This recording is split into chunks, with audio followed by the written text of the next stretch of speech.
अब ठाकुर जी 1 वर्ष के हो गए। कितने वर्ष के? अब जैसे ही ठाकुर जी 1 वर्ष के हुए तो भगवान का नामकरण संस्कार हुआ। श्री गर्गाचार्य जी महाराज नामकरण करने के लिए आए। गर्गाचार्य जी ने आकर के कहा, नंद बाबा कल का मुहूर्त अच्छा है, कल नामकरण कर देंगे, आज रात्रि विश्राम कर लेते हैं। बोले ठीक है। गर्गाचार्य जी बोले लेकिन एक दिक्कत है। यशोदा मैया बोली क्या? हम किसी के हाथ का बना भोजन नहीं करते, खुद बना के अपने ठाकुर जी को भोग लगा के तब पाते हैं। यशोदा मैया बोली अरे तो इसमें दिक्कत की क्या बात है, मैं आपको चूल्हा दे देती हूं, आपको बर्तन दे देती हूं, सारी सामग्री दे देती हूं, आप बनाइए। गर्गाचार्य जी बोले जो जो कृपा दे दीजिए। यशोदा मैया ने सब सामग्री दी, गर्गाचार्य जी ने भोजन तैयार किया। अब बढ़िया एक पात्र में खीर बनाई। खीर में इलायची डाली, केसर डाला, मिश्री डाली, बढ़िया सुगंधित, आहा अति आनंदित खीर बनाई। खीर भी पता कौन सी अच्छी लगती है? वो रबड़ी जैसी हो जाती है, गाढ़ी गाढ़ी। कई लोग पतली पतली खीर बनाते हैं, लेकिन खीर बढ़िया लगती है, गाढ़ी गाढ़ी हो जाए, उसमें बढ़िया केसर का सा।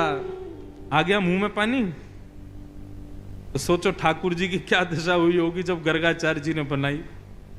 यही हुआ, जैसे ही गर्गाचार्य जी ने खीर बनाई, अपने शालिग्राम भगवान के सामने जैसे ही उसको सजाया, तुलसी छोड़ करके, और त्वदीयम वस्तु गोविंद तुभ्यमेव समर्पयेत् ग्रहाण सुमुखो भुक्त्वा प्रसीद परमेश्वर, ये भोग लगाने का मंत्र है। अब गर्गाचार्य जी का नियम था कि वो जब भोग धरते थे ना, उसके बाद 108 माला करते थे नेत्र बंद करके, और 108 माला होने पर तब भोग अनौसर करते थे। गर्गाचार्य जी ने भोग रखा और जैसे ही आंख बंद करके नाम जप करने लगे, अंदर आंगन में ठाकुर जी बलराम जी के साथ खेल रहे थे। अभी 1 वर्ष के हुए, थोड़े थोड़े चलते हैं फिर गिर जाते हैं, फिर घुटमुन घुटमुन चलते हैं, फिर खड़े होते हैं, फिर गिर जाते हैं, ऐसी स्थिति में है। तो ठाकुर जी बलराम जी के साथ खेल रहे थे, खेलते खेलते अचानक रुक गए। बोलना तो जानते नहीं, थोड़ा थोड़ा बोलते हैं। बलराम जी बोले का भयो? अच्छा, मन ही मन में दोनों की बात होती है। ठाकुर जी बोले अरे भैया आज एक बहुत जोर को भगत आयो है, नामकरण करवे आयो हमारो, माने ऐसी जोर की खीर बनाई है, वहां में बढ़िया केसर डाली है, इलायची डाली है और मिश्री डाली है, बिल्कुल रबड़ी जैसी खीर है। मेरा तो मुंह में पानी आ रहा हो, खावे को मन कर रहा है। ताऊ जी बोले तो फिर रुको काई को, चलो जा, और बढ़िया लगे तो मुक्कू भी बुला लियो। ठाकुर जी बोले ठीक है। गुटमुन गुटमुन गुटमुन चल के ठाकुर जी जैसे तैसे मटक मटक के बाहर पहुंचे, और यहाँ गर्गाचार्य जी बैठे थे, नाम जप कर रहे थे।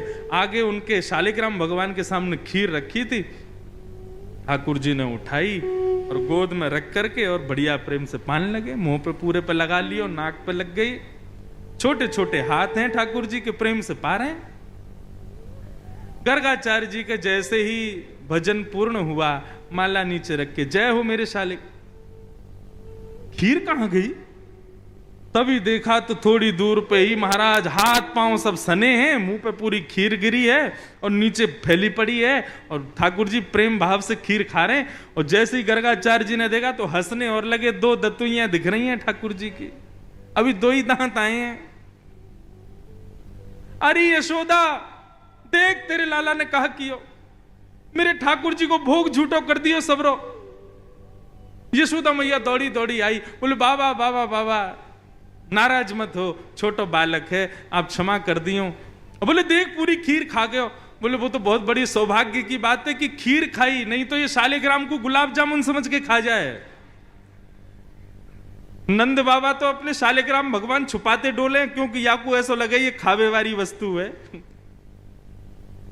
वो तो बाबा कृपा है कि आपके शालिग्राम ना खाए, यानी खीर ही खाइए। मैया ने लाल जी को उठाया, भीतर ले जा करके आंगन में छोड़ दिया। बाहर आई, फिर से चौका लगाया, दूसरी सामग्री दी। गर्गाचार्य जी ने फिर से खीर बनाई, ठाकुर जी से क्षमा मांगने लगे। बोले वो छोटा बालक है, नाथ क्षमा कर देना, आप भोग लगाओ। जैसी माला जपन लगे, ठाकुर जी फिर रुक गए भीतर। दाऊ दादा बोले लाला अब के कहा भयो? बोले बाबा बाबा बाबा नाराज मत हो, छोटो बालक है, आप क्षमा कर दियो। बोले वो तो बहुत बड़ी सौभाग्य की बात है कि खीर खाई, नहीं तो ये शालिग्राम को गुलाब जामुन समझ के खा जाए। नंद बाबा तो अपने शालिग्राम भगवान छुपाते डोले, क्योंकि याकू ऐसा लगे ये खावे वाली वस्तु है। वो तो बाबा कृपा है कि आपके शालिग्राम ना खाए, यानी खीर ही खाइए। मैया ने लाल जी को उठाया, भीतर ले जा करके आंगन में छोड़ दिया। बाहर आई, फिर से चौका लगाया, दूसरी सामग्री दी। गर्गाचार्य जी ने फिर से खीर बनाई, ठाकुर जी से क्षमा मांगने लगे। बोले वो छोटा बालक है, नाथ क्षमा कर देना, आप भोग लगाओ। जैसी माला जपन लगे, ठाकुर जी फिर रुक गए भीतर। दाऊ दादा बोले लाला अब के कहा भयो? बोले भगत है तो बढ़िया, खीर भी बढ़िया बनावे, लेकिन मैया तो शिकायत कर दे हमारी। अच्छा लाला कोई बात ना, अब की बार और बढ़िया खीर बनाइए, तू जाके चख के आ। ठाकुर जी फिर से गए, गुडमुन गुडमुन गुडमुन चल करके गए, उठाई खीर का पात तो फिर से खाने लगे। गर्गाचार्य जी की जैसे ही माला पूरी हुई, देखा अब तो खड़े ही हो गए, नहीं रहना हमें यहाँ यशोदा, देख तेरो लाला फिर से हमारा भूख झूठो कर दिए सबरो। यशोदा मैया बोली क्षमा कर दो, मैं अपने बालक को किसी कमरा में बंद कर दूंगी, लेकिन आप नाराज मत हो। ठाकुर जी को ले जाके एक कमरे में छोड़ दिया और मैया ने फिर से सब सामग्री दी। ठाकुर जी ने खोली खिड़की और खिड़की पकड़ करके अब 1 वर्ष के ठाकुर जी और गुस्सा में देख रहे हैं गर्गाचार्य जी को। गर्गाचार्य जी भी देख रहे हैं, शैतान बालक। ठाकुर जी भी मन मन सोच रहे हैं, दारी के अभी तो तेने शैतानी देखी ना है हमारी, अब के बना तो को बताऊंगा मैं। गर्गाचार्य जी ने भोग बनाया, तीसरी बार भोग रखा। ठाकुर जी क्षमा कर दियो, छोटो बालक है, अब की बार भोग लगाओ। और जैसे ही त्वदीयम वस्तु गोविंद नाम जप करने लगे, ठाकुर जी उतरे और धीरे से खिड़की खोली, दरवाजा खोला, गुटमुन गुटमुन गुटमुन चल करके बाहर आए और उठाया खीर का पात्र।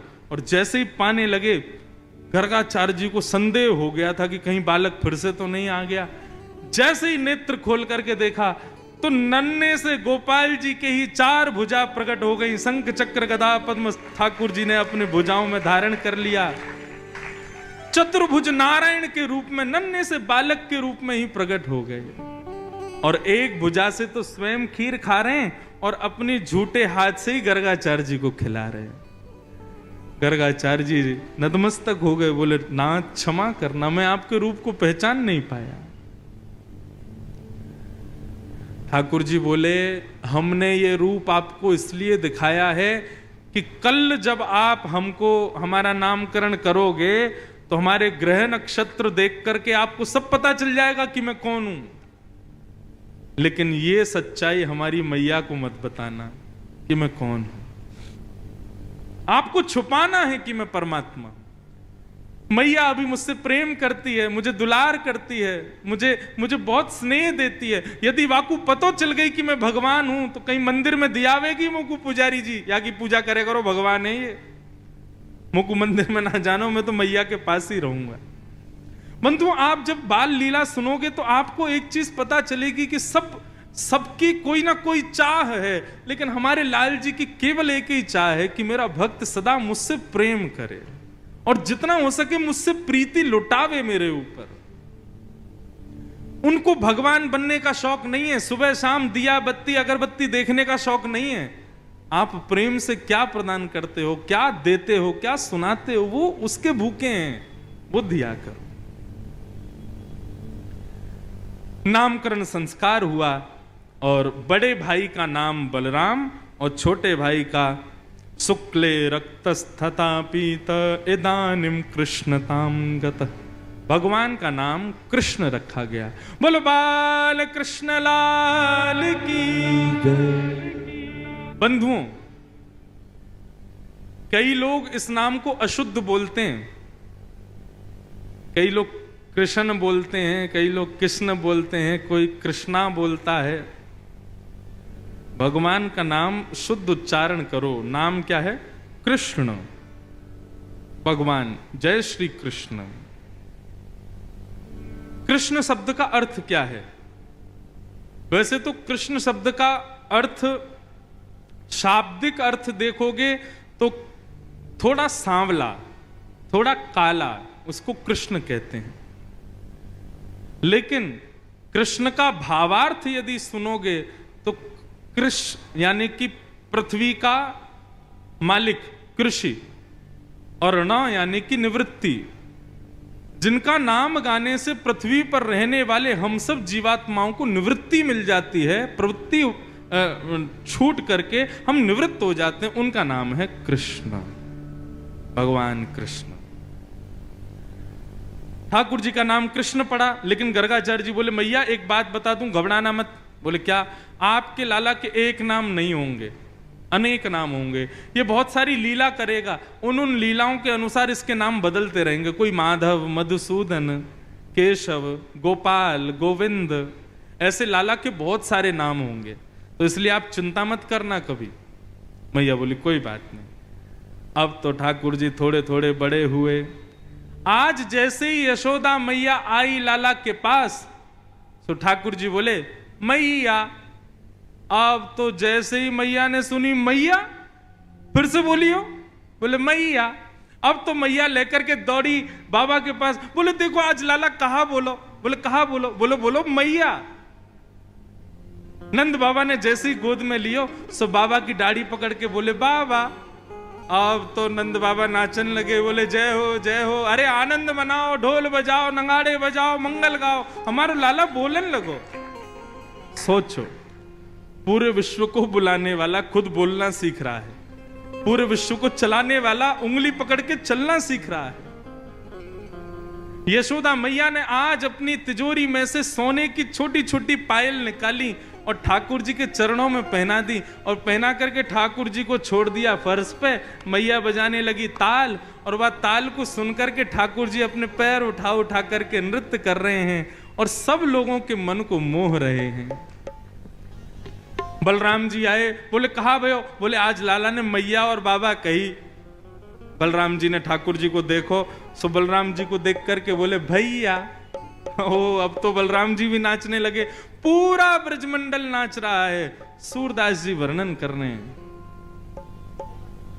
कहने लगे मोहन मैया मैया, कहने लगे मोहन मैया मैया, कहने लगे मोहन मैया मैया, कहने लगे मोहन मैया मैया।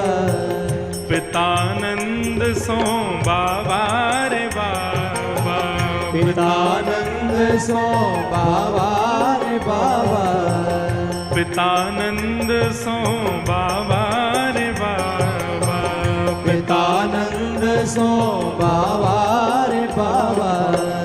और हलधर सो भैया, और हलधर सो भैया, और हलधर सो भैया भैया भैया, कहने लगे मोहन मैया मैया, कहने लगे मोहन मैया मैया, कहने लगे मोहन मैया मैया, कहने लगे मोहन मैया बोल बाल कृष्ण लाल की जय हो। करताल बजा के गाओ।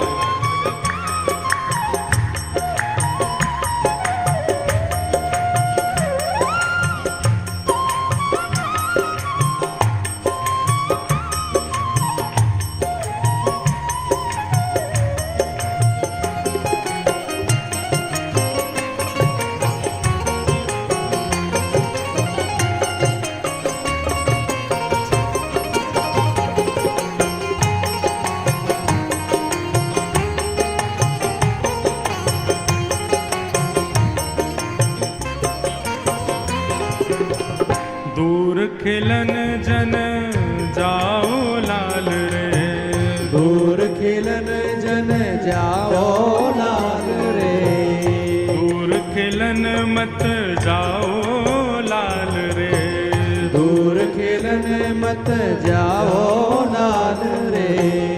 मारेगी काहू की गैया,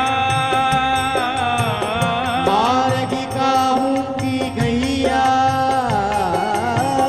मारेगी काहू की गैया गैया गैया, कहने लगे मोहन मैया मैया, कहने लगे मोहन मैया मैया, कहने लगे मोहन मैया मैया, कहने लगे मोहन मैया मैया। गोपी ग्वाल सब करत कुतूहल, गोपी ग्वाल सब करत कुतूहल, गोपी स्वाल सब करत कुतूहल, गोपी ग्वाल सब करत कुतूहल। घर घर बजत बधैया, घर घर बजत बधैया, घर घर बजत बधैया, बधैया बधैया कहने लगे मोहन मैया मैया, कहने लगे मोहन मैया मैया, कहने लगे मोहन मैया मैया, हाँ कहने लगे मोहन मैया मैया। सूरदास प्रभु तुमरे दर्श को, सूरदास प्रभु तुमरे दर्श में, सूरदास प्रभु तुमरे दर्श को, सूरदास प्रभु तुमरे दर्श में। हाँ चरणन की बलि जैया, चरणन की बल जैया, चरणन की बल जैया, जैया जैया कहने लगे मोहन मैया मैया, कहने लगे मोहन मैया मैया, कहने लगे मोहन मैया मैया, कहने लगे मोहन मैया मैया, कहने लगे मोहन मैया मैया, कहने लगे मोहन मैया मैया। सूरदास जी वर्णन करते हैं मणिखंबणि प्रतिबिंब बिलोकत, इतना सुंदर भाव है। नंद भवन में जो खंबे लगे हैं ना, उन खंबों में मणियां लगी हैं, और वो मणियां ऐसी हैं कि उन मणियों में प्रतिबिंब दिखाई देता है, मतलब जिस शीशे की तरह आप अपने आप को देख सकते हो। तो क्या होता है, बोले मणि में जब ठाकुर जी अपने आप को देखते हैं तो अपने आप को देख करके ठाकुर जी नाचने लग जाते हैं, कमर पे हाथ रखते हैं, सिर पे हाथ धरते हैं, फिर मटक मटक के नाचते हैं खुद को देख देख करके। सूरदास जी कहते हैं इस रूप को देख करके गोपी ग्वाल बल जैया, सब गोपी ग्वाल आ करके लाला की बलैया लेती हैं। ऐसी मधुर लीला है। अब आज की कथा जो है ना, अब ज्ञान वैराग्य तो सब गए कल, अब आज तो प्रेम ही प्रेम है, गाते ही रहो बस, एक के बाद एक ठाकुर जी की मधुर मधुर लीला है, और लीलाओं को गाया ही जाता है। बताएं क्या, सुनाएं क्या। ठाकुर जी अब मैया बाबा भैया सब बोलने लगे। अब ठाकुर जी की आयु हो गई कितनी, 3.5 वर्ष की। कितने हो गए ठाकुर जी? और जैसे ही ठाकुर जी 3.5 वर्ष के भये हैं, भगवान ने अपने अंग प्रत्यंगों में स्प्रिंग एक्टिवेट कर ली। अब तो इतना ऊधम मचाते हैं, इतना ऊधम मचाते हैं, जो महाराज किसी के वश में ही नहीं रहते। ठाकुर जी के ऊधमों का वर्णन सुखदेव जी एक श्लोक में नहीं करते, एक श्लोक के एक पद में करते हैं बस, और उसी से ही अनुमान लगा लो ठाकुर जी ऊधम कितना करते होंगे।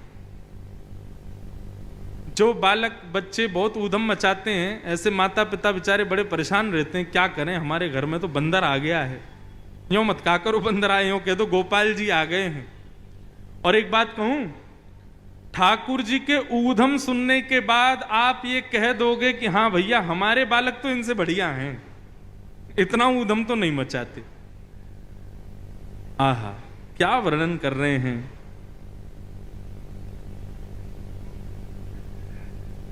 श्रृंग्यग्निड्यं शशि जलद्विज कंटकेभ्यः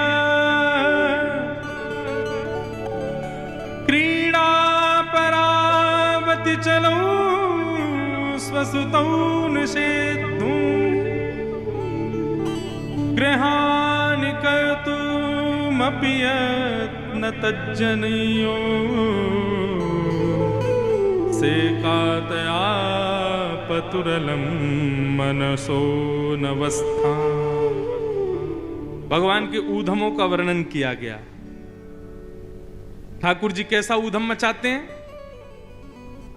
भैया नंद बाबा के यहां कितनी गायें हैं? 9 लाख गायें हैं। कितनी गाय? 9 लाख। हमारे वसंत शाह दरबार की गैया हैं।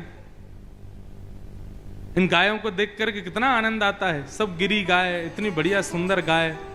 ऐसे ही बड़े बड़े विशाल मुख वाली और बड़े बड़े सींग वाली 9 लाख गायें थी नंद बाबा के पास। तो क्या होता था, रोज कितना दूध निकलता था, ये विचार करो। अब दूध पिव जाता, सब बट जाता, उसके बाद भी हजारों लीटर दूध बचता था। तो क्या होता था, उसकी दही जमा के और दही की छाछ बना के और उसका मक्खन का घी बना करके सब में बांटते थे नंद बाबा। प्राचीन काल में सबसे पहला व्यापार यही था। गीता में वर्णन आता है कि व्यापारियों के लिए, वैश्यों के लिए क्या उनका धर्म क्या है? बोले गौ सेवा करना और व्यापार करना, घी निकाल करके उसका विक्रय करना। सबसे पहला व्यापार पृथ्वी का यही था। गायों की सेवा करो और घी बना करके घर घर पहुंचाओ। नंद बाबा का भी यही व्यापार था। लेकिन उसके बावजूद भी 9 लाख गायों का घी कोई कम होगा? ऐसा कहते हैं कि नंद भवन में कुएं थे घी के, कोई कमी नहीं थी। नंद बाबा क्या करते थे, कभी कभी कुछ घी निकाल करके और 9 लाख गायों के सींग में उसकी मालिश करते थे। तो दूर से ही नंद बाबा की गायों के सींग ऐसे चमकते थे मानो जैसे चांदी या स्वर्ण चमक रहा हो।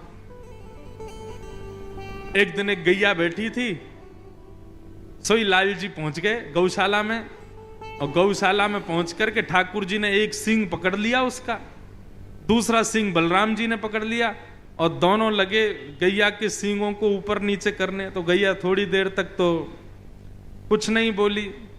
थोड़ी देर बाद जब ज्यादा जोर से करने लगे तो गैया परेशान हो गई, और जैसे ही गैया परेशान हुई सो गैया खड़ी हो गई। और गैया खड़ी भई और दोनों भैया वहां पे लटक गए। मैया बचाइयो, बाबा बचाइयो, देख गैया हमें मार रही है।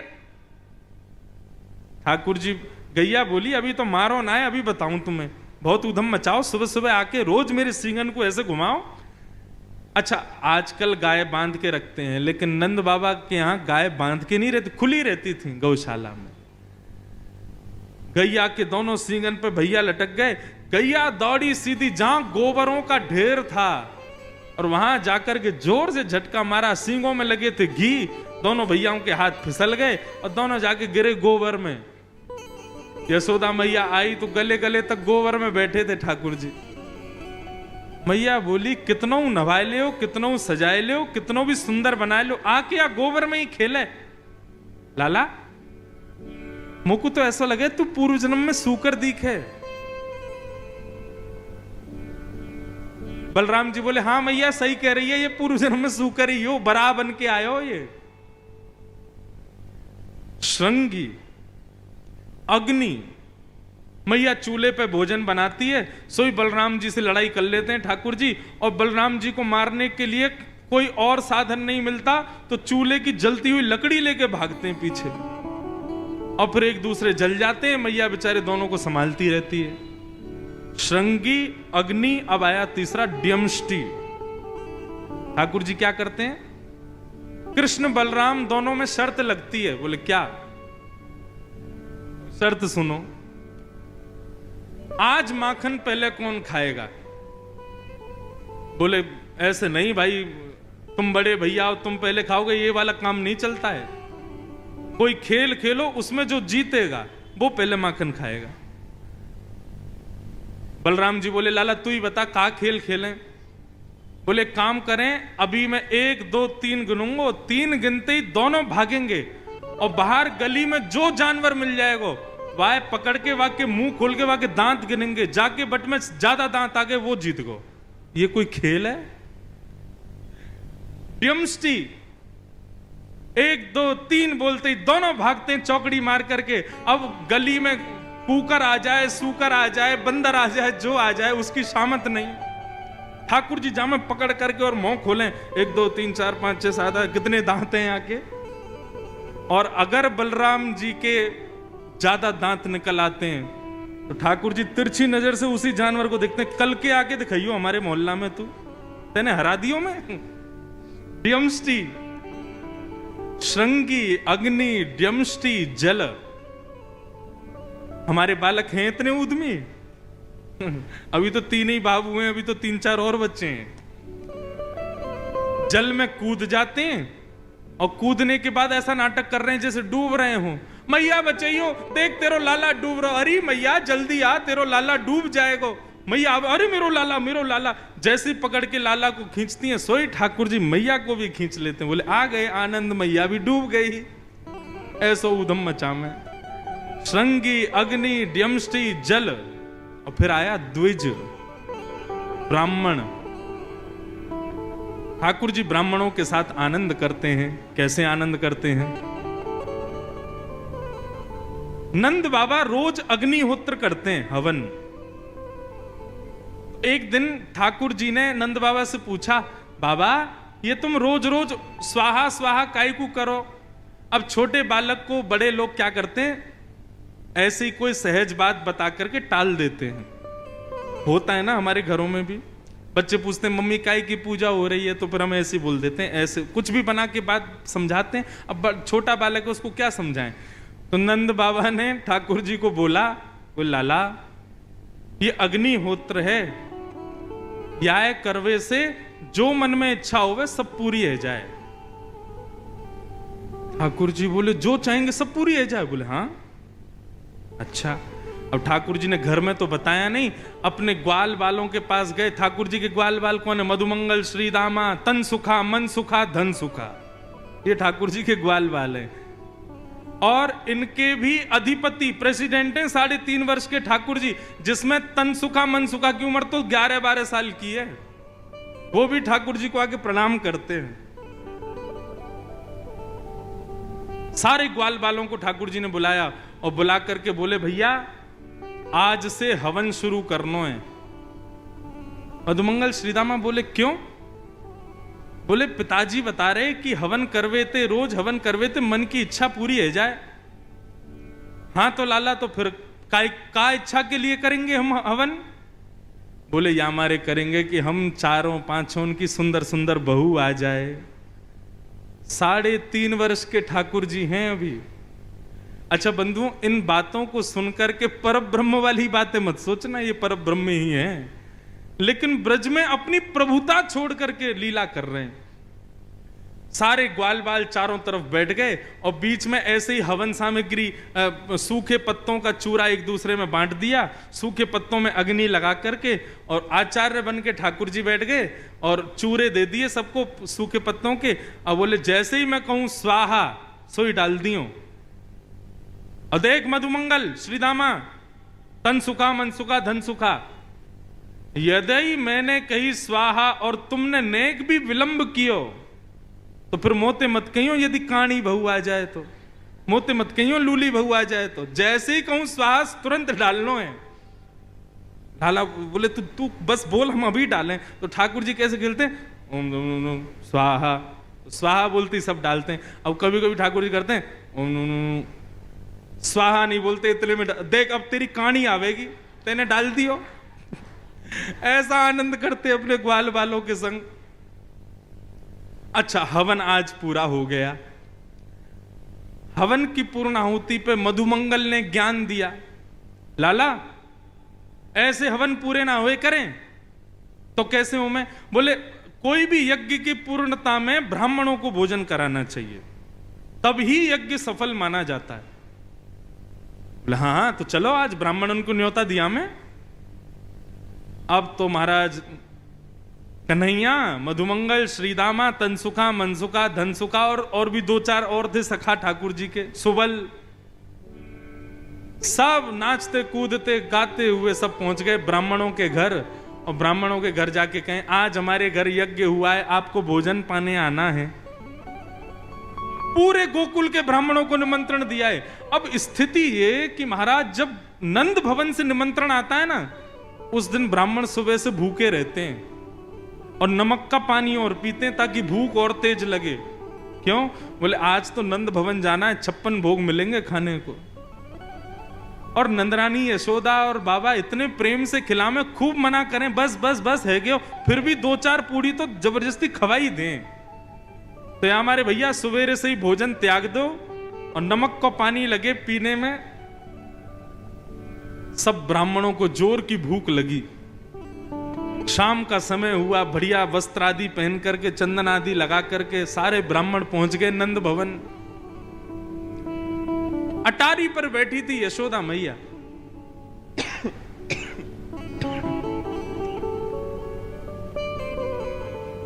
यशोदा मैया ने जैसी देखा इतने सारे ब्राह्मण, नीचे उतर करके आई। आज इतने ब्राह्मणों का आगमन मेरे द्वार पे, सबको प्रणाम वंदन। ब्राह्मण बोले मैया प्रणाम प्रणाम बाद में करियो, तू तो पहले कछु खवा, बहुत जोर की भूख लगी है। बोले मैं वही पूछने वाली थी कि आज इतने सारे ब्राह्मणों का मेरे घर पे कैसे आगमन हुआ। अब एक तो किसी को आपने निमंत्रण दे दिया भोजन का, अगला आदमी बेचारा भोजन छोड़ के आया, सुबह से नमक का पानी पी के आपके घर आया और आप उससे पूछ रहे हो बताओ कैसे आना हुआ आपका। ब्राह्मण बोले मैया ये मत पूछो, ऐसा मत कहना कि आपको नहीं पता हम क्यों आए हैं। मैया बोली मोह सांची में नहीं पता, बताओ तो आप लोग क्यों आए हो। बोले अरे ये तो नंद को लाला खेल गए हो हमारे संग। अरे मैया कहा बताएं, सवेरे सवेरे तुम्हारो नंद को तुम्हारो लाला और सबरे ग्वाल बालन के संग आयो और आकर के निमंत्रण देके गयो कि आज सबन को हमारे यहाँ भोजन पावे आनो है। हम तो मैया अपने घर के चूल्हा ने बुझा के ब्राह्मणी से मना करके कि आज भोजन मत बनाइयो। नमक को पानी पी पी के अपनी भूख इतनी जोर की कर ली है कि थोड़ी बहुत देर में यदि भोजन नहीं मिला तो एक दूसरे खा जाएंगे हम। मैया तुम्हारे लाला ने निमंत्रण दियो। मैया बोली देखो भोजन की व्यवस्था करने में मुझको समय लगेगा, क्योंकि मुझे पता नहीं था आप आने वाले हैं।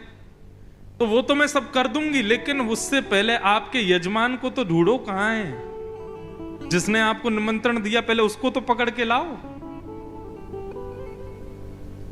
सब ब्राह्मणों के संग मैया निकल पड़ी खोजने। तभी नंद भवन के पीछे ठाकुर जी अपने सब ग्वाल बालन के संग खेल रहे थे। मैया पहुंची, लाला ओ कन्हैया यहां पे आ। जैसे ही ठाकुर जी ने पीछे देखी, ओ मधुमंगल ये तो सांची में आ गए सबरे, हम तो ऐसे ही आनंद में निमंत्रण दे के आए तो सांची में आ गए। बोले हम बे लाला ये तो सांची में आ गए और मैया और पकड़ के लाए, मैया मारेगी आज। ठाकुर जी बोले अकेलो ना पिटूंगा, तुम भी चलो मेरे संग, एक एक थप्पड़ तुम भी खाइयो। सब रे ग्वाल बाल पहुंचे मैया के पास। हाँ मैया। मधुमंगल श्रीदामा बोले लाला पहले बचवे को प्रयास करियो, झूठ बोल बाल के कछु निकारवे को कोशिश करियो, पिटनो ना पड़े, और जब पीटवे की शामत आएगी तो हम सब रे गाल आगे कर ही देंगे अपनो, का करें गलती तो है ही गई।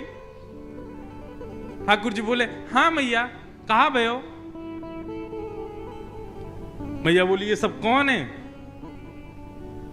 ये हमारे गोकुल के सब ब्राह्मण हैं, ये क्यों आए हमारे यहां। मैया मोए ना पता क्यों आए हैं। बोले झूठ बोले, ये सब रे यूं कह रहे हैं कि तू सबन के घर गयो और सबके घर जा जा करके तेने न्योता दियो कि आइयो आज हमारे घर पर यज्ञ भयो, सब लोग भोजन पावे आइयो। मैया मैं गयो इनके घर। मैया मैं तेरी सौगंध खा के कह रहा हूं, मुझको तो यूं ना पता इनको घर कौन सी गली में, मैं ना जानू। ब्राह्मण बोले देखो कितना झूठ बोल रहे हैं, कितना भयंकर झूठ बोल रहे हैं। मैया ने पकड़े कान, लाला सांची बता तेने इनको निमंत्रण क्यों दियो। बोले मैया देख तो कुछ सांची बताऊं। बोले हाँ बता। मारेगी तो नहीं। बोले ना मारूंगी। बोले हमने पूजा पूजा खेल खेलो, पूजा पूजा खेल रहे हम लोग सब रे, मैं आचार्य बनो, ये मधुमंगल ब्रह्मा बनो और ये सब रे ब्राह्मण बने, हम सब लोग आचार्य बन के ऐसे आनंद से खेल खेल कर रहे पूजा पूजा को। तभी ये मधुमंगल बोलो भैया अनुष्ठान के बाद में भोजन ब्राह्मण भोजन होना चाहिए, तो हम तो ऐसे ही खेल खेल में निमंत्रण दिया है इनको, अब ये आ गए हैं तो अब आपको कोई व्यवस्था करने की जरूरत ना है। जब हमारो हवन ही खेल खेल को तो भोजन भी खेल खेल को। ये भी सूखे सूखे पत्ता हाथ में लेके कहते हैं हाँ भाई मोहनथाल बहुत बढ़िया बनी है, पूड़ी बहुत अच्छी बनी है, देख क्या बात है, देख सब्जी बहुत जोर की बनी है।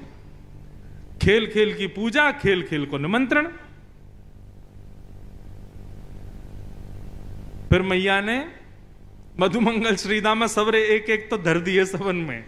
फिर वाके बाद ब्राह्मणन को चक्क भोजन करायो। ठाकुर जी परोस रहे हैं सबको, लेकिन ठाकुर जी के ऊधम से बुरा किसी को नहीं लगता, सबको आनंद आता है।